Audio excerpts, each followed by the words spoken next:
man shot and killed in front of his wife last night has now been identified by the Perry County Medical Examiner's Office. He is 31-year-old Armando Rodriguez.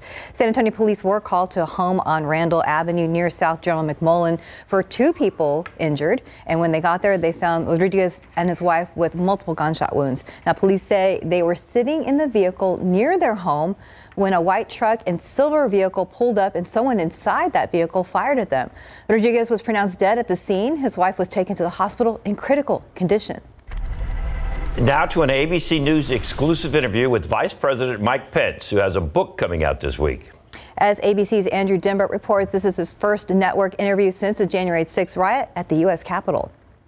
Former Vice President Mike Pence needed a moment to collect his thoughts when he sat down with our David Muir, saying former President Trump's words during the January 6th attack were reckless. 2:24 p.m., the president tweets, Mike Pence didn't have the courage to do what should have been done.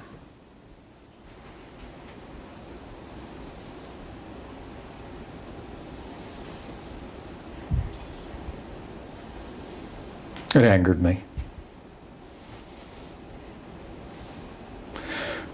But I turned to my daughter, who was standing nearby, and I said, it doesn't take courage to break the law. It takes courage to uphold the law.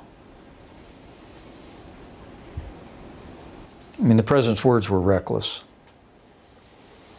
It was clear he decided to be part of the problem. Pence was overseeing congressional certification of the 2020 Electoral College results when the mob stormed the Capitol, chanting, "Hang Mike Pence," after Trump berated Pence for refusing to block Joe Biden's win. Videos show Secret Service agents rushing Pence to safety before he went into hiding for more than 4 hours, while at times rioters were only 40 feet away. Pence has largely avoided criticizing his former boss until now. President's words that day at the rally endangered me and my family and everyone at the Capitol building. We are seeing a full-throated condemnation from the vice president. In his new book, Pence describes the moment he told Trump that he would not block Biden's win. The president laid into me, Pence writes, adding that Trump responded by saying, "You'll go down as a wimp. If you do that, I made a big mistake 5 years ago." Andrew Dimbert, ABC News, New York. It is a big day for President Joe Biden. Today, he will attend the G20 summit in Indonesia.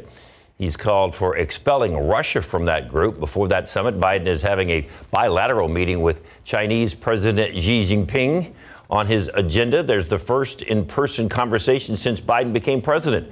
Biden says he wants to make sure competition with China doesn't devolve into conflict. It may, Biden said, he'd draw the line if China used force to take over Taiwan. Then in August, House Speaker Nancy Pelosi visited the self-governing island. China responded by suspending some aspects of the relations with the U.S. This morning in Dallas, transportation investigators are trying to figure out why 2 historic military planes were seemingly in the same place at the same time just before they collided at an air show, killing 6 people. This collision happened on Saturday afternoon at the commemorative Air Force Wings over Dallas show at the Dallas Executive Airport. The Federal Aviation Administration says a Boeing B-17 Flying Fortress and a Bell P-63 King Cobra collided and crashed. A Philadelphia aviation attorney who flew in air shows for 12 years gave his view of the crash after watching it on video. He told the Associated Press Sunday that the P-63 pilot violated a basic rule of formation flying that likely prevented him from gauging distance and position.